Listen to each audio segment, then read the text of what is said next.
Hello friends, now let us take up the concept number 8.5, string class constructors. A constructor enables us to construct a string. String class provides us different types of constructors, and by using them we can construct string in different ways. Actually, according to our program requirement, we construct a string.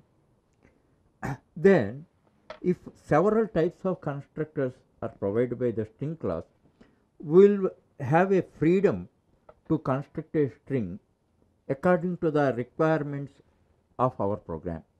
So, by understanding these constructors, you can understand in how many ways we can construct a string. And now, first one, this is the usual definition: string s1 new string. String here it didn't give any parameters, any arguments. That's why it creates an empty string.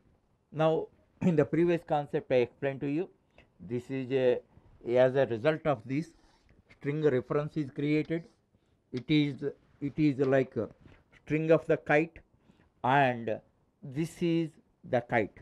Actually, a string is created but no contents. It is like a empty bag.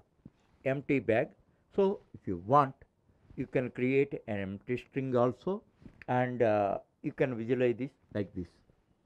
So that is the first one, creating an empty string. Empty string is also a legal string. That point you must understand.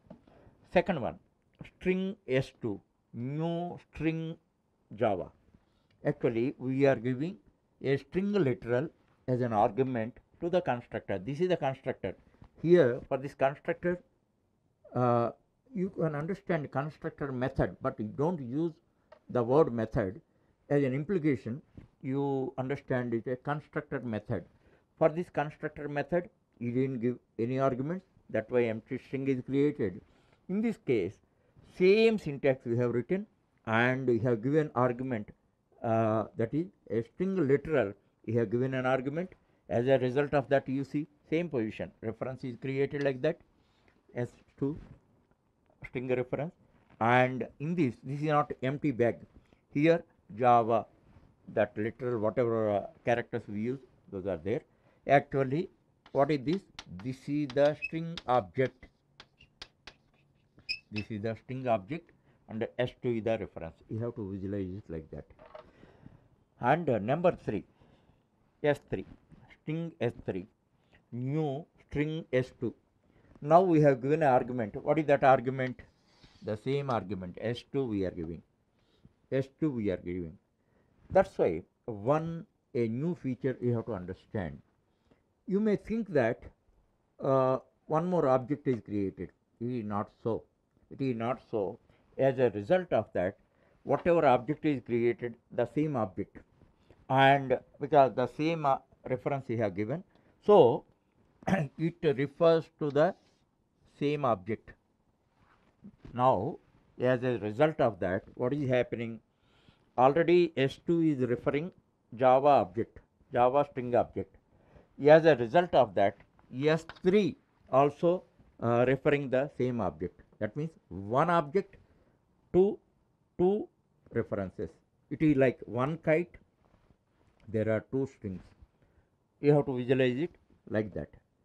So, as a result of this declaration, no new string is created.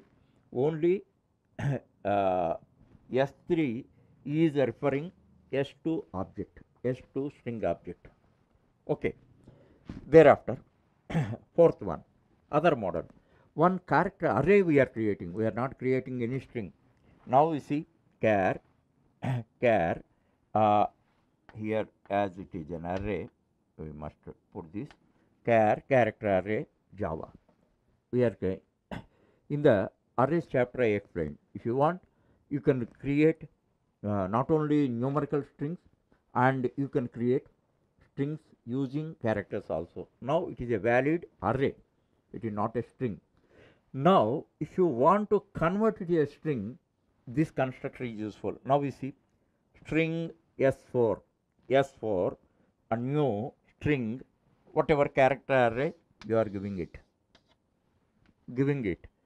As a result of that, what is the content of this character array? Java. Now S4, this thing, content is Java. This is created. Actually, we have created a character array originally, and we are transforming it as transforming the contents of the character array as a string, and this is being created. Okay. And next, string S5, new string character array 1 3. Here one more variation. Actually, in programming, our needs are diversified. We cannot define, we use certain types of operations only. Depending on the requirement, our programming requirement, our needs are changed. That's why we must know each and every element at this stage, and depending on the requirement of the programming, we can use them. Now we see S5, new string character array, same character array we are using. 1 3 we are using. 1 3 means 1 represent the starting character, 3 represents the ending character. Actually, in these 4 characters are there, already told you. For strings or character arrays, it is 0 base. So 0 1 2 3, these are the indexes. So what you are expecting out of character array, you want the characters 1 2 3 for the sake of this string S5. Now we see which are 1 2 3 AVA.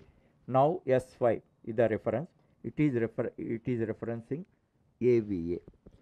So by this you can understand, because you do not right now, you may not understand what will be your future programming requirement, that you don't think of.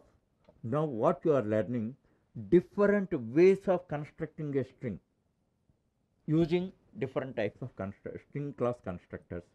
So if you know this, and whenever you are developing a program using strings according to your requirements in the particular program, you can use these constructors and satisfy your needs.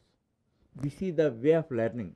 Actually, one thing I have to tell you, if you think of everything in depth, you get a lot of doubts. Don't think at this stage, don't think of it. Now you are learning about the functionality of particular tool. Now you at this stage, what you have to understand, what is the functionality of this tool. All the functionalities you learn, where it is used, how it is used, all that you don't think of. So the day will come, on the day then you must use it in different ways. There are alternative ways which is perfectly suitable to your program. You can use this tool according to that particular requirement, using all these alternative tools. That is the procedure. So at this stage, simply understand syntaxes and what they are creating and how we can create, you have to understand.